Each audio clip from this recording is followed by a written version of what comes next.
Fabián, te cuento, estamos en comunicación telefónica con el señor Beto Simón para que nos explique, ¿no?, un poco cómo es el tema este del pase del IPS al ANSES. Buenos días, señor Beto. Buen día a toda la gente de la Cruz y a toda la audiencia hasta donde llegue la emisora de ustedes. ¿Qué tal? Muy buenos días, Simón, ¿cómo le va? Muchas gracias por atendernos. Fabián de Luca los saluda desde aquí, desde Radio Éxito. Bueno, el motivo de la consulta tiene que ver con el famoso decreto de adecuación firmado en teoría por el gobernador de la provincia, el secretario general de la Gobernación, en diciembre pasado y publicado en el recurso de este año en el boletín oficial, y por supuesto que esto genera, como es fácil de imaginar, preocupación en el sector activo. Esto es efectivamente así. Leíamos también notas en Diario Norte de Corrientes que lo consultaba a usted justamente como ex interventor del IPS respecto de los beneficios que potencialmente podrían perderse si es que esto efectivamente se confirma. Sí, mira, me habían hecho una entrevista en Corrientes hace unos 10, 15 días atrás. En verdad yo, como la mayoría, o creo que todos, no tenemos acceso ni pudimos tener acceso a la letra chica de lo que podría significar este decreto, el trasfondo de este decreto, ¿no? Sí. Y yo me remití un poco a contar la experiencia que nosotros tuvimos en el IPS, que en su momento se firmó un acuerdo con ANSES y que, bueno, si se diera las mismas circunstancias, no debería ni habría necesidad ni del traspaso de IPS al ANSES, que ya sería una cuestión realmente impensable, y mucho menos una armonización al extremo de que se pierdan derechos importantes y derechos adquiridos por quienes ya estamos, porque yo ya estoy jubilado, y quienes se podrían jubilar a futuro, entre ellos el 82% móvil, el caso de los cómputos especiales, especialmente a los docentes, pero también hay... Claro, en el caso del 82% móvil, que es un dato importante, todos son importantes, pero digo, deteniéndonos primero en este punto del 82% móvil, ¿qué es lo que paga, qué porcentaje está, por ejemplo, abonando ANSES? Bueno, la ley que se rige ANSES es la 24241. Siempre vamos a hablar del régimen general, después a veces tener regímenes especiales, ¿no? Pero en general tiene un cómputo que establece una PBU, que es Prestación Básica Universal, que es igual para todos. Los jubilados, que hoy estimo andará alrededor de los 4.000 y algo de pesos. Y después te da el 1,5% como prestación por permanencia por cada año que hagas el aporte. Recordamos que como mínimo tenés que tener 30 años de aporte, o sea que si vos te jubilara con esos 30 años, andaría en el 45%. ¿De qué? Del promedio de los últimos 10 años de remuneraciones actualizadas. Entonces, para un sueldo más bajo, vos tenés el 45% más el PBU, como te dije hoy, podrías andar orillando un 60 y pico %. Por ejemplo, si vos tenés un sueldo de 20.000 pesos hoy en día, 4.000 pesos te representa alrededor de un 20%, más el 45% que te dan sería el 65%, pero si tenés un sueldo de 40.000 pesos, ese PBU sería un 10%, lo que sumado al 45 te daría un 55%. Es decir, son diferentes formas de calcular. En cambio, en corriente ya vos te jubilás, ya es el 82%. Con un pequeño, solamente para terminar, en la Nación podés cotizar, que se llama así, hasta 35 años, o sea que si vos, en lugar de jubilarte con 30 años de servicio, porque no te da la edad, no llegaste a los 65 de esos hombres o 60 mujer, y trabajás más, podés cotizar hasta 35 años, o sea que llegarías a un 52,5. Si trabajas 40 años, vos me decís, bueno, ¿quién va a trabajar 40 años? Y sí, un una persona sexo masculino que entró a los 20 años empleado de comercio va a tener 45 años cuando se jubile de aporte, porque tiene jubilación a los 65, pero te cotizan hasta 35 años. Con lo cual, como mínimo, si bien hoy con la reparación histórica del gobierno nacional mejoraron en promedio los saberes del ANSES, pero siempre como mínimo estarías perdiendo, en la hipótesis mínima, yo creo que entre un 10 a un 15% y una de máxima hasta un 20% respecto de lo que te liquida el IPS, que es el 82% cuando te jubilas. Claramente sería perjudicial para los futuros activos. Sí, no, absolutamente. Después, el IPS sí, en lo que está en desventaja respecto al ANSES, que por eso se somete mucho a juicio, es que acá te promedian en corriente los últimos 20 años. Y en la Nación te promedian 10, los últimos. Lógicamente, cuanto más años te promedia, el primer haber siempre va a tender a ser un poquito más bajo, porque se supone que la carrera laboral siempre comienza con sueldo un poco más bajo y después vas ascendiendo, ¿no es cierto?, salvo excepciones, ¿no? Y por eso, pero en el punto que me preguntas, yo creo que tener el 82% es siempre altamente más beneficioso. Por eso es que hace unos años atrás en la Nación también se había votado, si usted recuerda, una ley por el 82% móvil, y que la entonces presidenta, creo que era Cristina Kirchner, estaba en ese momento, sí fue en el periodo de ella, no el de Néstor, vetó el 82% y quedó así como te expliqué antes. En cuanto a los beneficios especiales o los regímenes especiales de docente y seguridad en particular, también se modificarían. Claro. Bueno, ahí tenés que hacer una salvedad. El régimen policial, que es el de seguridad que vos mencionabas, tiene una ley aparte. No está dentro de la 4917. Con lo cual una posible transferencia, una armonización no debería entrar al régimen policial. Yo pongo todo en potencial porque, ya te digo, no conocemos la letra chica. Pero vamos al régimen general. Nosotros tenemos cómputos especiales, mal llamados a veces de privilegio, donde un docente frente al grado tiene 4 por 1, es decir, cada 4 años frente al grado te reducen 1 la edad o los años de servicio. Si está con chicos de capacidades especiales, ese cómputo es mejor todavía porque es el 3 por 1. Después tenés los médicos o enfermeros que tienen contacto con enfermedades infectocontagiosas, tienen el 5 por 1, personal de la ADPEC que tiene tareas riesgosas, el 5 por 1, es decir, hay varios sectores. Bueno, eso no tiene la Nación.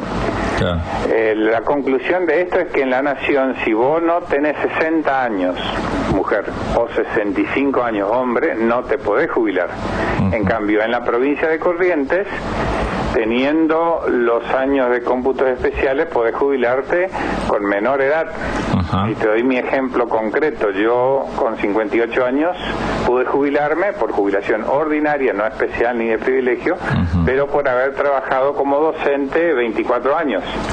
Entonces eso hace que vos te reducen la edad máxima por cada 4 años, en el caso mío que fui docente. Además, en el IPS, o sea, en la provincia de Corrientes, el exceso de años de aporte también cada 2 años te reducen la edad.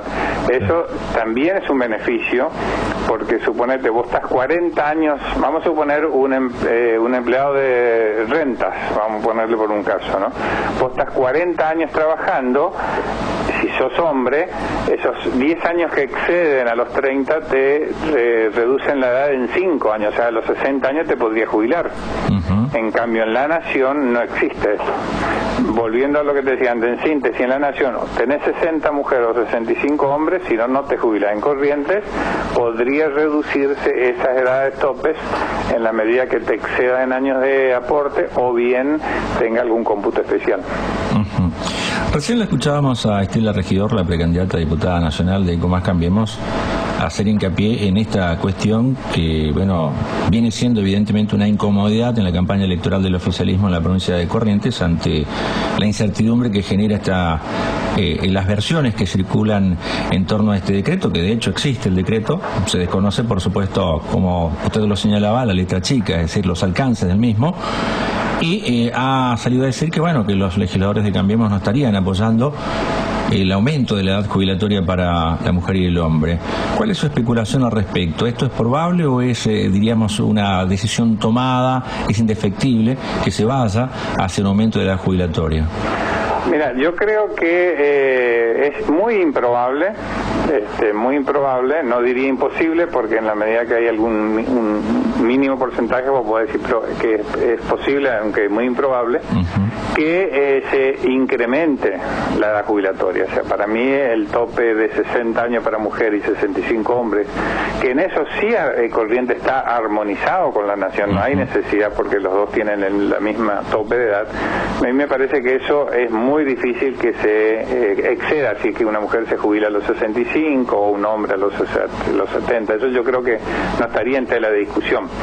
Lo que pasa que la llamada armonización lo que podría llevar es a ese quite de cómputos especiales. Entonces ahí sí, en Corriente vos decís, bueno, una maestra que está 28 o 30 años frente a grado puede jubilarse a los 53 años, en cambio si está aplicándose el régimen nacional tendría que estar hasta los 60. Lo que sí también tengo para decirte es que, por ejemplo, por eso te digo, yo creo que si el gobierno provincial, y en lo que conozco, porque yo trabajé 4 años en el IPS cuando estaba Ricardo Colombi, trabajé 4 años cuando estaba Arturo Colombi, fui legislador, y en ningún momento se habló de estas posibilidades que hoy se habla. Yo creo que el gobierno provincial tranquilamente, y si no quiere afectar su campaña o llevar tranquilidad sobre todo a los activos, tranquilamente con una conferencia de prensa, un buen comunicado, informando esto, podría acortar por lo sano. Porque te digo, a mí me costaría muchísimo, por mi experiencia, creer que alguien impulsara esta armonización que se está conversando, porque recuerdo que esto debe pasar por la legislatura. La Constitución provincial establece que el régimen previsional es facultad de la legislatura de Corrientes. Es decir que, aunque el decreto esté firmado, necesitaría la homologación de... Absolutamente, sí o sí tiene que pasar por la legislatura.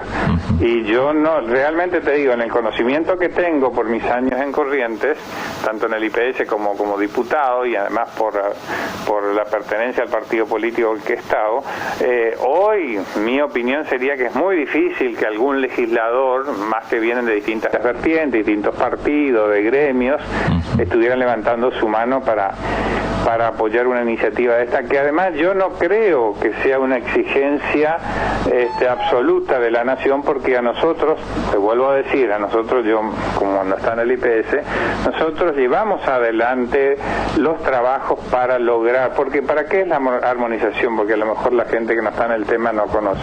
Es para que la nación cumpla con un aporte a solventar el déficit de las cajas provinciales no transferidas.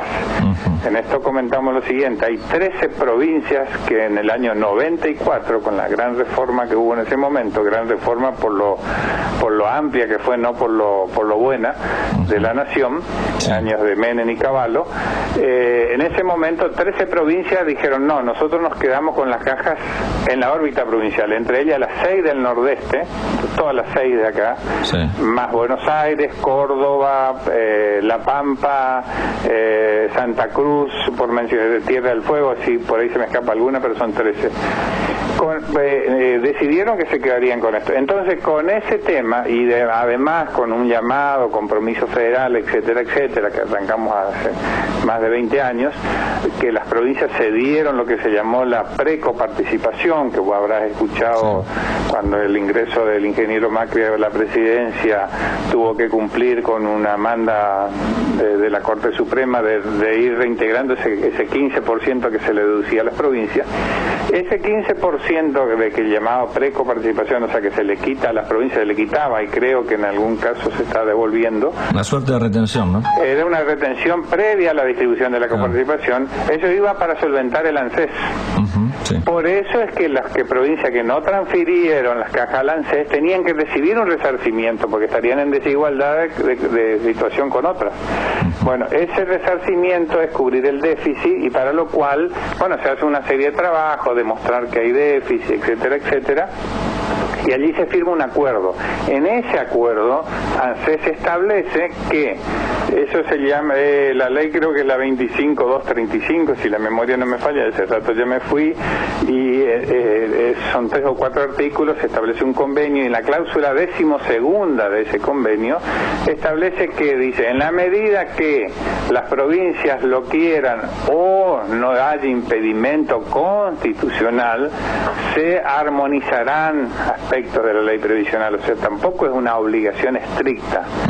Tanto es así que nosotros, cuando estaba al frente del IPS, llevamos adelante todo esto, y ya cuando yo me había ido en el año 2011 más o menos, la Nación le reconoció a Corrientes 100 millones de pesos que le transfirió. En realidad no le mandó en efectivo, en cash, sino que le descontó de la deuda que Corrientes tenía con la Nación. En ese momento era alrededor de 1.900 millones, y entonces, quitándole 100 millones que eran del IPS, quedó en 1.800. Entonces ya hubo un acuerdo en esta instancia y no se armonizó nada de lo que se está hablando. Esto a lo que quiero llegar es que se puede seguir avanzando en lograr lo que corresponde a Corrientes, como a otras provincias, Santa Fe, Misiones, Entre Ríos y todas las que te mencioné, sin necesidad del extremo que se está hablando. Y es más, la provincia de Córdoba, que también tiene como su caja en su órbita, en el año 2008 firmó un acuerdo y reformó su ley provincial para adecuar en algunos aspectos con la nacional, pero si se lee esto, de ninguna manera se llega a estos extremos estamos hablando. Si se puede buscar alguna adecuación a la nación, pero más que como una imposición de la nación, por la salud de la caja provincial, porque convengamos también que en la medida que no haya una nueva ley previsional, yo impulsé 3 veces cuando estuve como diputado, hoy por hoy, al decirte hoy por hoy, te hablo de como mínimo 6 años a esta parte, corre cierto riesgo el IPS. ¿Por qué? Porque como no se sancionó ninguna ley después del decreto ley de la intervención federal del año 2000, hay muchos juicios contra el IPS. Muchos juicios, y esos juicios implican muchísimos costos de honorario, gastos, intereses, actualizaciones. A veces el IPS no paga, entonces hay retroactivos pendientes, y esto es porque no se sancionó ninguna nueva ley en Corrientes que, de alguna manera lo que se tiene que parar esta especie de industria del juicio, que a veces se le machaca o se va contra los abogados o estudios jurídicos, pero en realidad quien nos está dando respuesta es el propio gobierno provincial, el Estado, mejor dicho, porque la legislatura tendría que hacer una nueva ley con aquellos aspectos que están preservando esos aspectos que son ya derechos adquiridos y que está muy arraigado en la provincia de Corrientes, como por ejemplo mantener el 82%, como por ejemplo mantener los cómputos especiales de los que estuvimos hablando, es decir, todas las cuestiones más importantes de la ley, y buscar la manera de parar un poco con los juicios, que es un poco lo que te comentaba, lo que pone en dificultades financieras al IPS. Que son los aspectos centrales, casualmente los que están hoy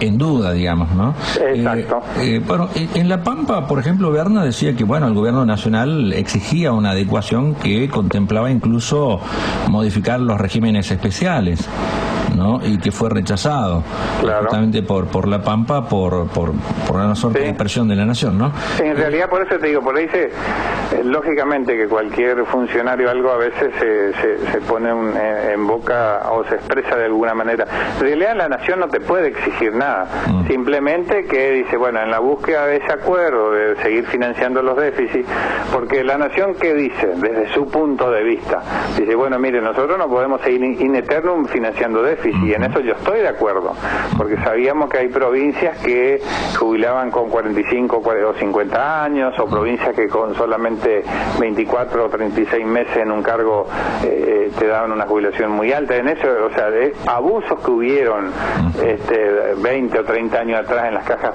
provinciales, yo no estoy de acuerdo. Adecuarlos, regularlos, sí, pero siempre manteniendo aquellos principios importantes que cada provincia lo tiene por sí y que de alguna manera, como te decía, están muy pero muy arraigados, y que bueno, cada provincia tiene su propia idiosincrasia, sin que se llegue a situaciones absurdas, como te decía anteriormente, ¿no? Pero si tenemos que los límites de edad máxima en un régimen general son de 60 a 65, si tenemos un 82%, si la caja, por ejemplo el caso de Corrientes, hay que tener en cuenta un aspecto, acá lo que recauda el IPS es el 37% en general de la masa salarial, y la ANSES recauda el 27%. ¿Por qué? Porque acá al empleado se le retiene, en el caso de la provincia de Corrientes, el 18,5%, y si vos fuera empleado bajo la órbita del ANSES te retienen el 11%. Sí. Ese sería el único punto, fíjate vos en las cuestiones, sería el único punto favorable a un empleado activo, porque en lugar de retenerle el 18,5 le estarían reteniendo el 11%. Sí. Lógicamente que si el IPS recibe un 27 y no un 37, contribuiría a un desfinanciamiento, ¿no? Bien, también se señalaba que DEPEC tiene una deuda importante con IPS, se habla de 1.000 millones, lo que de alguna manera haría, en teoría, insustentable el sistema. Sí, mira, yo de los últimos 3 años casi no acompañé los números del IPS por una cuestión, bueno, ya me vine para alvear, pero si mientras estuve en el IPS y mientras estuve como legislador sí acompañé.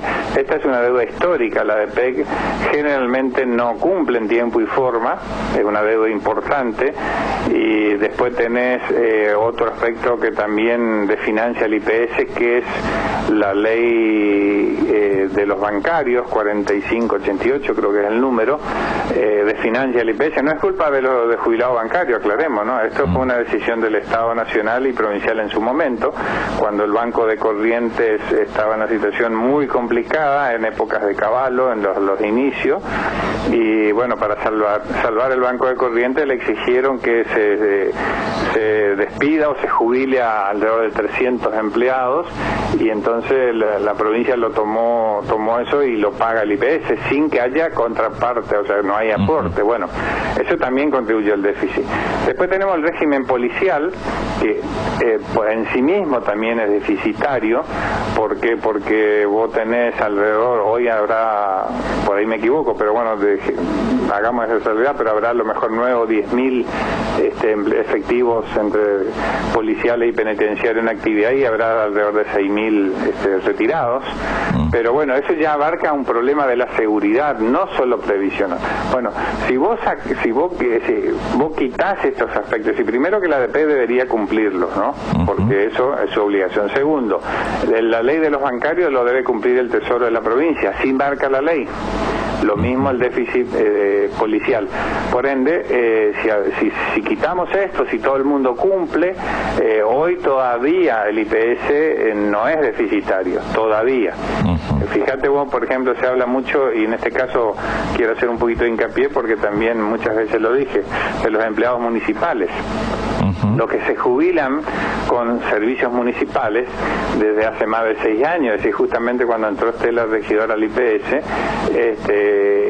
para mí cometieron un acto de discriminación para los jubilados municipales, porque el haber mínimo de los que tienen servicios municipales está alrededor de 2.000 a 2.500 pesos menos que el haber mínimo previsional, hablemos, de los jubilados, del resto de jubilados provinciales. En una falsa discriminación, que creo que además es ilegal, porque lo establecen como jubilados municipales. En realidad en la provincia de Corrientes no hay jubilados municipales, son todos jubilados provinciales en la medida que están en la órbita del ANSES. Lo que puede haber, o lo que hay, mejor dicho, no es lo que puede haber, jubilados con servicios municipales, que es otra cuestión, ¿viste? Bueno, ahí, siendo que el subsistema, si lo dejemos así, municipales, y si vos sumas todo lo que aportan los municipios en su conjunto, y ves lo que pagan por jubilaciones con servicios municipales, hay un superávit en favor del IPS todavía bastante importante. Entonces, ese sí debería corregir el IPS, yo ya lo vengo diciendo hace muchos años, lamentablemente no se corrige, y obviamente son nuevos juicios contra el IPS, porque algunos que me encuentro a diario o semanalmente cuando voy a la Cruz por mis temas profesionales con algunos de ellos, y siempre me dicen, bueno, yo gano 3.000, 3.500, y a todos les digo lo mismo, ustedes deberían estar con la mínima provincial previsional, que es alrededor de 6.000 pesos. Por último, ¿usted aconsejaría la pérdida de estos beneficios que, como usted decía, están tan arraigados en la cultura, en la idiosincrasia de los correntinos, y si cree que efectivamente esto vaya a suceder, ¿no? Bueno, voy por lo último. Yo creo que no va a suceder, no debería suceder, si cada uno asume con conciencia lo que debe votar en la legislatura. Y obviamente que no voy a aconsejar algo por el cual estuve trabajando siempre desde otra óptica. Si a mí me tuvieran que consultar, no diría eso, diría sí que hay que trabajar en una buena ley, nueva ley previsional, como lo vine haciendo yo, que trabajé no por mi propia autoría, sino que trabajamos en conjunto con los centros de jubilados, con los empleados en actividad, y bueno, lograr a lo mejor que haya mantener aquellas cuestiones importantes, lograr que haya se tome como para determinar el haber los 10 o 12 mejores años, no los últimos 20 como actualmente, introducir algunas otras mejoras, por ejemplo, en el proyecto de ley que yo tenía también que los empleados municipales, sobre todo los que trabajan en los zanjeos, los que trabajan en tareas bastante insalubres, también tengan un cómputo especial, así como tienen otros. Es decir, hay muchas cuestiones por mejorar, y lo que es más importante, si hubiera una nueva ley previsional en Corrientes, se terminaría con la catarata de juicios, que uno de los principales problemas que tiene hoy el IPS, porque cada persona que se siente afectada en la terminación de su haber no tiene otra manera que recurrir a la justicia, y bueno, eso implica costas y costos muy importantes para el instituto. Simón, ¿cuál es su presente político y su futuro político en Alvear a nivel provincial?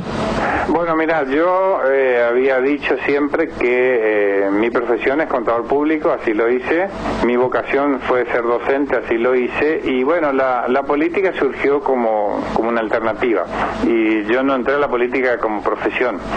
Entonces iba a ir cumpliendo ciertos pasos, y cuando creía que lo tenía cumplido, iba a dar lugar a la gente más joven, y así lo hice. Mira, fíjate que tuve la suerte de militar en el Partido Liberal, fui intendente 8 años en Alvear, fui 8 años funcionario provincial, fui 4 años legislador, y bueno, cuando llegó ese momento y entendí que ya había cumplido con mis etapas, me retiré de la vida activa política, es decir, no pretendí ni un cargo, volví a Alvear, no pretendí ser concejal o intendente, no pretendí, bueno, nada lo que te comentaba. Por ende, con esto te estoy diciendo que en lo que es la vida activa política no participo más. Siempre uno es materia de consulta, por experiencia en lo que ha estado, por alguna gente que se siente reconocida o agradecida lo que pudimos haberle ayudado en algún momento, pero activamente no participo, y por ende tampoco tengo ninguna pretensión. Hoy estoy con 61 años, o sea, no es que si bien yo tengo mi jubilación provincial, no es que no pueda seguir en actividad, pero lo tomé como una decisión de vida. Creo que los tiempos aconsejan que los jóvenes vayan asumiendo roles y que tengan las mismas oportunidades, por ejemplo, que tuve yo. Yo llegué con 22 años de apenas recibido de contador público, gracias a Dios, Alvear, La Cruz, Yapeyú, toda la zona me abrieron las puertas. Fíjate que yo fui profesor en la Escuela de Comercio en La Cruz allá por el año 81, por varios años. Por ahí me encuentro todavía con algunos que fueron mis alumnos y felizmente se recuerdan y me saludan. Y bueno, hice toda una trayectoria en la región, y felizmente después de estar 13 años en Corrientes pude regresar a mi pueblo. Así que creo que con eso, un poquito más ampliado lo que me preguntaste, te doy mi respuesta, ¿no? Administra un portal digital, ¿no? ¿Sí? Lo tenía hasta hace unos meses y lo dejé por algunas cuestiones de tiempo, también por algunas cuestiones administrativas, porque había algunas exigencias que era medio difícil de cumplir, y también porque la idea era que seamos un grupo de personas que avancemos en este tema, y vos sabés cómo es esto, algunos empiezan, se entusiasman, después se van quedando y al final me estaba quedando solo, y creo que no es materia para uno solo, primero por el tiempo que te insume y segundo porque yo lo que pretendía era un poco la diversidad de opiniones, si no nos encerramos en lo de uno y eso no es bueno, ¿no? Pero bueno, por allí queda todavía que a uno le pique algo del periodismo, como lo hice entre el 80 y el 89, que también tuve un periódico, un semanario era en realidad, pero ese era escrito, o sea, era en papel, y bueno, y lo reeditamos con ese portal digital. En algún momento hicimos radio durante más de 20 a 25 años, casi con un programa deportivo. Y bueno, siempre tenemos algunas inquietudes, y ahora lo que sí estoy colaborando y trabajando con mi institución acá de Alvear, que es el Sport Club Alvear, que el 18 de octubre cumple 100 años. No es fácil para una institución de la zona mantenerse vigente durante 100 años, así que el 18 de octubre, si Dios quiere, estaremos celebrando, y ya tenemos varias actividades organizadas con el Sport, así que en algo siempre hay que dedicarse y volcarle a la comunidad lo que la comunidad nos da, ¿no? Abusando un poquito de su tiempo, lo consulto, si no lo comprometo, respecto de la actualidad política de Alvear. ¿Cómo lo ve hoy en pocas palabras? Bueno, mira, Alvear no está bien políticamente desde hace algunos años. Uno de los motivos por el cual también llevó a mí a no participar más activamente fue que en el año 2013 nosotros entendíamos, yo pertenecía mejor dicho a lo que era el Partido Liberal, siempre fui ahí. Después tuvo la primera línea interna y la creación de ELI, me quedé en ELI, y en el 2013 nosotros entendíamos, nosotros al decir en mi caso y un grupo de dirigentes, que era el momento de algunas opciones diferentes. Quien estaba intendente en ese momento era Salvarredi, y él entendió que era otra la persona, que es el actual intendente Barros. Nosotros no estuvimos de acuerdo, y bueno, a partir de allí entonces ya nuestra participación fue cada vez menor, y bueno, y lo triste es que luego de que Salvarredi se impusiera, digamos, personalmente prácticamente, porque no hubo reunión de comité, de que sea Barros el intendente, al poco tiempo se pelearon, le restaron todo el apoyo a Barros. Es decir, acá yo no le echo las culpas a nuestro intendente si las cosas no están andando bien, porque esa pelea interna llevó a que le resten el apoyo no solo local sino también provincial. Vos sabés que Salvarredi es diputado, y bueno, y todo eso hizo que Alvear entrara en una especie de retraso. Por el otro lado, el justicialismo tampoco logró un avance. Todo esto lo hablo desde mi humilde punto de vista personal, ¿no es cierto? No logró un avance o una presencia como para también convertirse en una alternativa, y bueno, por eso hace que hoy las posibilidades de Salvarredi manifestó que va a regresar, o ya creo que ya se ha lanzado su campaña como en un regreso como candidato a intendente. El actual intendente Barros aparentemente también estaría digo aparentemente porque todavía no hay nada oficial, hasta mañana creo que son las alianzas, pero sí tengo conocimiento que a nivel provincial, y vos sabés que esto pesa mucho, se ha bajado línea de que ECO Cambiemos forme una sola lista acá, y que la encabece Salvarredi, acompañado por la actual presidenta del radicalismo, que es Karina Nasser. Eso no es oficial, pero es lo que se conversa. Y la otra posibilidad sería entonces la del justicialismo, que en principio estaría acompañado por el Partido Liberal, aunque eso tampoco se sabe, porque sabe que eso tiene que ser sometido a convención. Además había algunos problemas con la justicia, con la boleta del Partido Liberal, en fin. Conclusión de que lamentablemente creo que Alvear ha perdido terreno en los últimos años, tanto políticamente como institucionalmente, y se visualiza muchas veces también en lo que es la localidad misma, ¿no? Porque uno solamente siempre estamos comparando Alvear y La Cruz, ¿no? Y hemos visto que en los últimos años, al menos en cuanto a obras, no entro a opinar de gestión ni de otras cosas, pero en cuanto a obras, en cuanto a mejora edilicia, en cuanto a nuevos negocios, comercios, a movimiento, creo que La Cruz está por encima de Alvear en los últimos años, ¿no? ¿El peronismo quién sería postulante o quiénes los potenciales? El justicialismo va Marcelo González, es un profesional que fue electo concejal en el año 2015 y bueno, estaría él como candidato, ya lo fue en el 2013. Así que bueno, él estaría postulándolo el justicialismo a Marcelo González para estas elecciones. Yo creo que el justicialismo, vuelvo a decir también desde una humilde opinión, tal vez perdió una buena posibilidad de agrandar su base de sustentación con otros sectores que por ahí no estaban muy de acuerdo con el andamiaje municipal, o que, en fin, o incorporar gente nueva o hacerlo más transversal, y tal vez yo creo que tendría un poco más de posibilidades.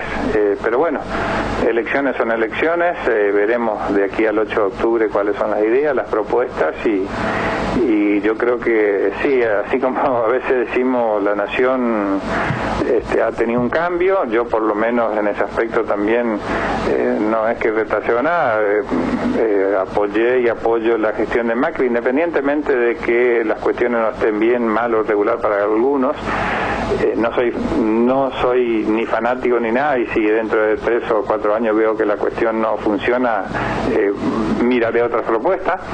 Pero bueno, así como se buscó un cambio, yo creo que también por ahí Alvear necesita un cambio. Nosotros venimos de muchos años prácticamente el Partido Liberal en sus distintas versiones, pero desde el 83 para acá viene gobernando, por ahí uno se desgasta, me tocó a mí, le tocó a Salvador Reddy, antes era Mario López, en fin, por ahí se necesita también un cambio, como algunos también dicen a nivel corriente. Esto no entro en decir quién está bien o está mal, pero también, viste, cuando se van repitiendo nombres, figuras, esquemas, por ahí uno dice, bueno, y si viene otro y tiene otra mirada, otra visión, otra gente. Yo por lo menos sin especulaciones políticas, lo que te estoy hablando, lo que te digo es que yo creo que el poder desgasta, la presencia permanente, sea de uno, de su entorno, de familiares, no es bueno para la democracia. Yo creo que las alternancias es lo mejor que nos puede suceder, y como Nobel Democracia, apenas 30 y pico años después de los golpes militares, yo creo que es lo que nos está faltando en el país y en nuestra provincia, como en otras, ¿no? Porque vos podés escuchar otras provincias donde hay, el caso de San Luis concretamente, del 83 para acá prácticamente los hermanos se van sucediendo en el poder, o Santiago del Estero, donde el marido, la mujer, el marido, Formosa, como que pareciera que no hubiera otra gente que pudiera estar. Y yo lo hablo esto con una absoluta tranquilidad, porque por ejemplo el caso de mi esposa jamás tuvo un cargo ni municipal, ni provincial, ni nada, ni de concejal, nunca, y tampoco estuvieron mis hijos ni un cargo, así que siempre fui. No digo que esto sea la solución ni que esté mal en forma absoluta, pero sí las reiteraciones yo creo que no son positivas para la democracia, porque la permanencia en el poder hace creer que las cosas que uno administra, que es de todos, sea un poco de uno, y eso está muy mal, ¿no? Bien, le agradecemos enormemente el tiempo y la disposición para charlar, contador Simón, y seguramente en otra oportunidad lo volveremos a consultar sobre cuestiones que tienen que ver con interés general, ¿no? ¿Cómo no? No hay ningún problema. Bueno, vos sabés que me gusta el periodismo, y en la medida que pueda colaborar con alguien que está haciendo periodismo, lo voy a hacer con mucho gusto. Un abrazo a todos y saludo a la gente de la Cruz, en cual tengo muchos y muy buenos amigos. Muy bien, muchísimas gracias. Diálogo con el contador Ramón Alberto Simón, ex interventor del Instituto de Previsión Social, ex legislador provincial, ex intendente de la ciudad de Alvear.